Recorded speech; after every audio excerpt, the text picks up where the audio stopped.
At this juncture, Fire Chief Superintendent Romel C. Tadio, Regional Director, Bureau of Fire Protection, Region 10, will now introduce our distinguished guest of honor and speaker. Sir? My respect to our guest of honor and speaker, to all the officers and men of the Bureau of Fire Protection Region 10, to our participants, the students and teachers present for the Fire Road Square Show. This activity is part of our culminating program of the Fire Prevention Month, and we're glad to have you here. Wherein this kind of activity is a learning in which we follow the principles of learning by doing. That's why we will have practical exercises involving fire safety and emergency drills in order that we can or we will be prepared for any kind of disaster. So ladies and gentlemen, good morning. The Fire Road Square Show is an initiative by the Bureau of Fire Protection designed to raise awareness about fire safety with a special focus on engaging the youth. This event features a series of interactive and educational booths that highlights key topics such as fire prevention, disaster preparedness, and emergency response awareness, wherein the students will learn by actually doing things on fire prevention and emergency or disaster preparedness.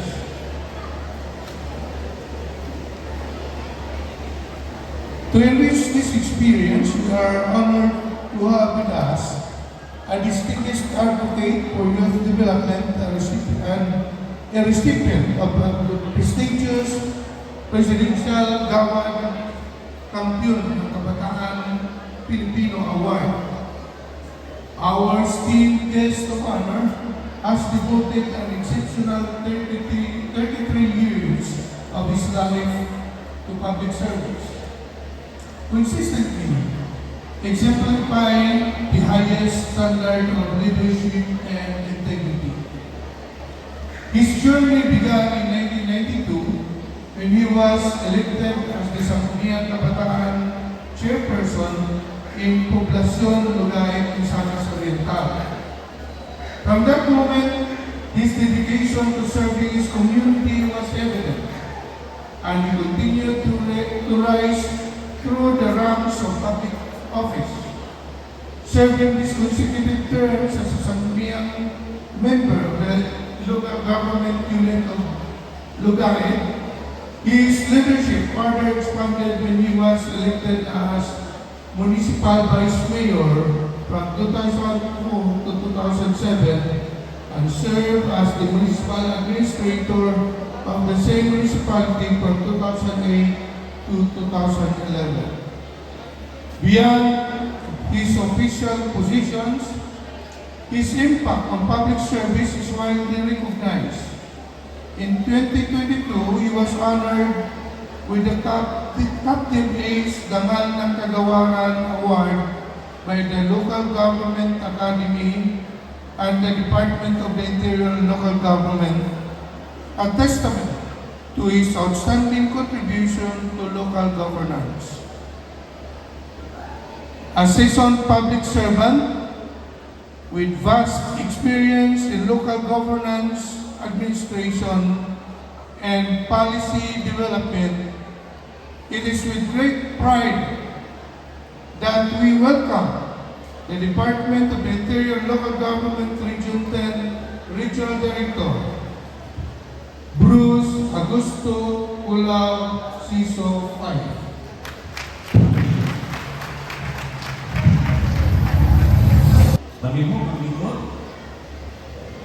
Thank you very much, sir.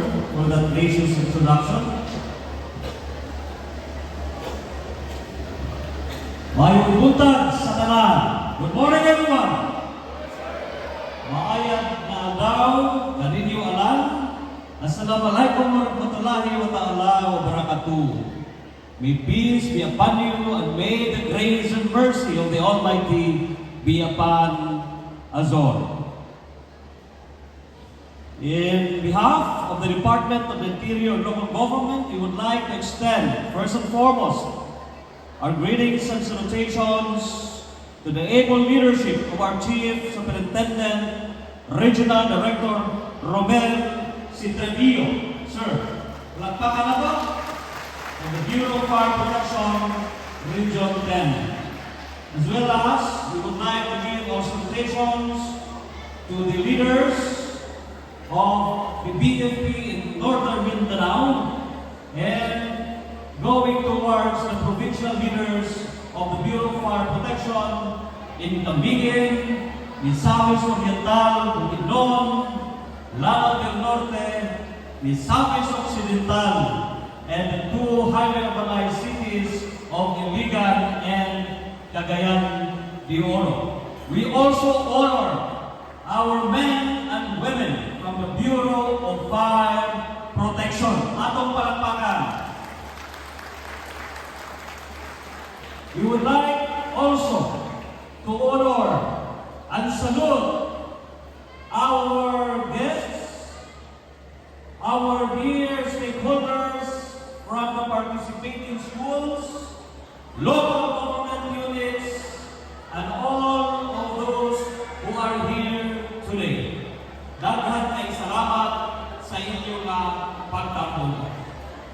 And of course, let's not forget, as we culminate the celebration or observance of Fire Prevention Month of March 2025, we give our praises to the Almighty. Atong pasalamatan ang kantasan. Kaya nahimong safe ang atong mga kinabuhi, kumikan sa ato na hiniusa ng paningkamot from the Bureau of Fire Protection to save lives and properties, and of course, sa support sa atong communities. Let us not forget to honor He who has given us life.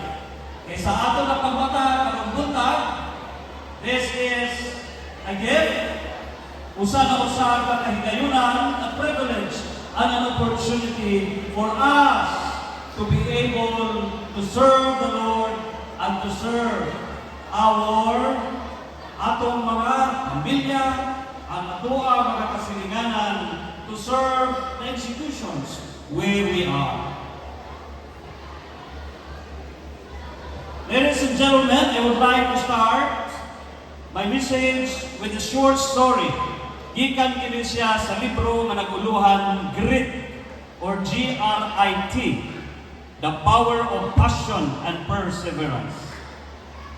Usa ka adlaw, one day, 3 bricklayers kung sa ato padinhi sa atong pinulungan, mga panday, mga mason, were asked, what are you doing? Unsa ba inyong gihimo?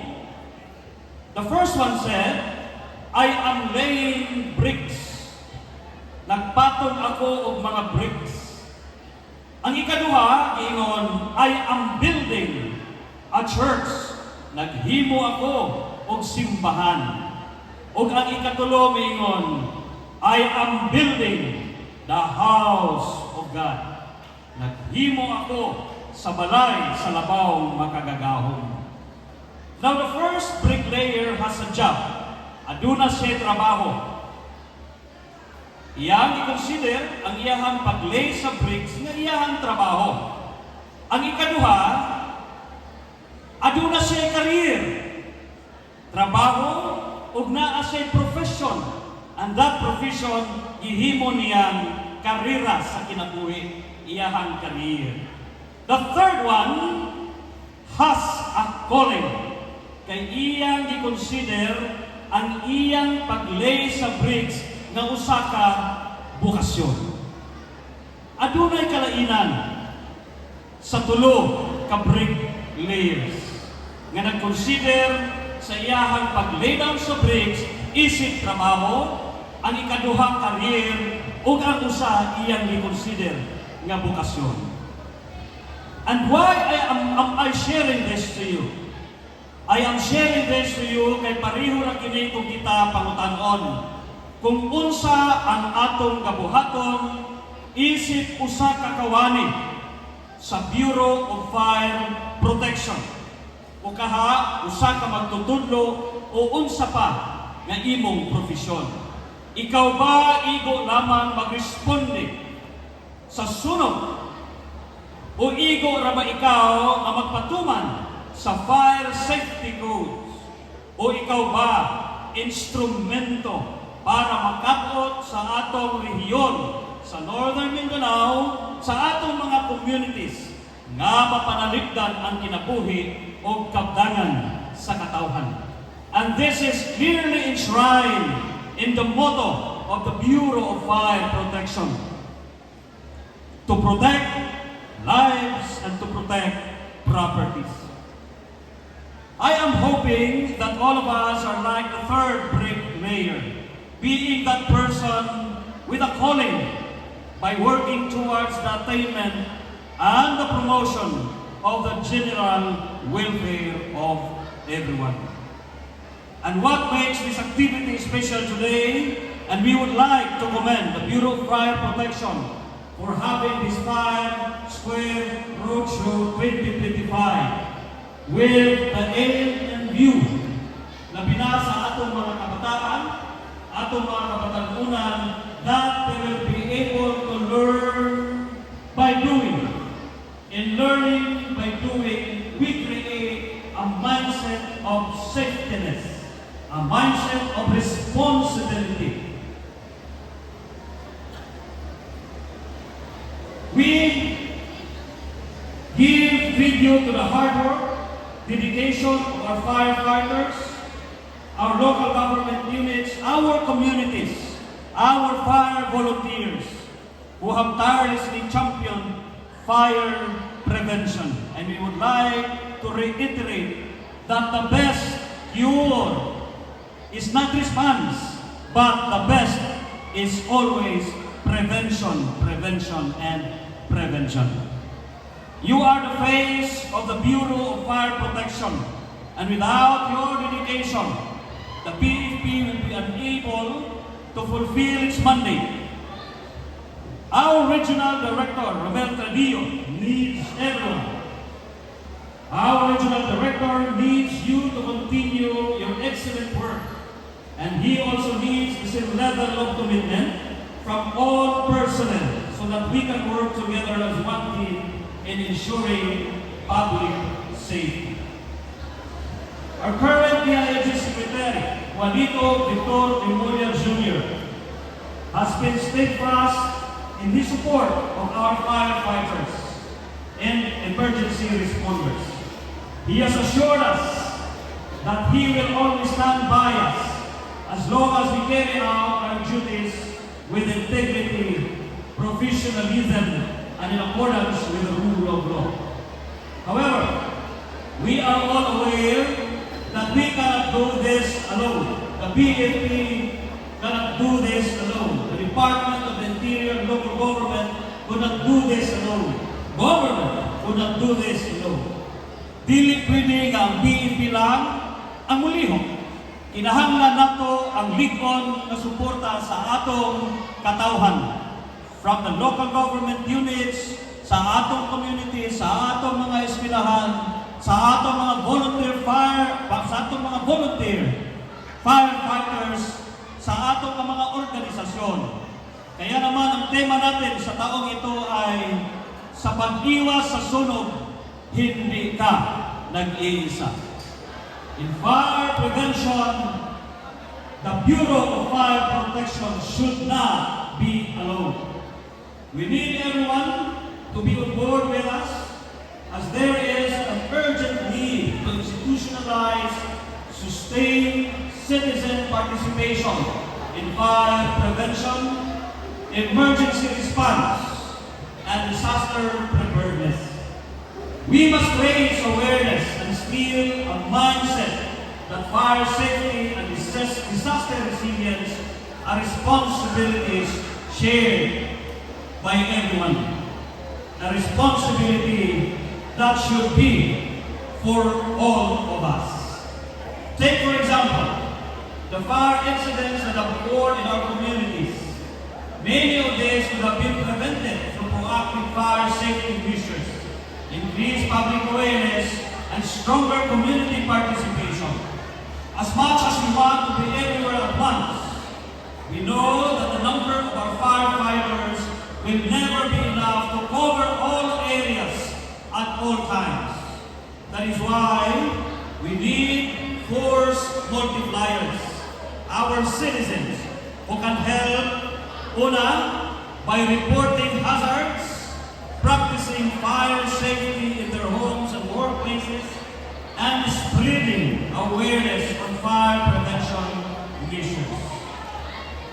With the active involvement of our communities, we are confident that the Bureau of Fire Protection will continue to strive towards excellence by preventing and suppressing destructive fires, investigating fire causes, conducting rescue operations, and ensuring public safety for all of us. No more excuses, no complacency, just pure commitment to the service from the Bureau of Fire Protection to us in the communities. May you have a meaningful celebration of the Fire Prevention Month. Isang mahigpit na saludo sa inyong lahat. Mabuhay ang Bureau of Fire Protection. Again, we commend the Bureau of Fire Protection in Northern Mindanao. Atong palakpakan. Salamat and God bless you. Regional Director Bruce A. Ula says the fire Regional Director that as a simple gesture of our gratitude. Thank you very much, sir, for your invaluable time and efforts to be here with us in celebration of our Mars Square Roadshow this year. It is indeed an honor and a privilege to have you as our guest of honor and speaker.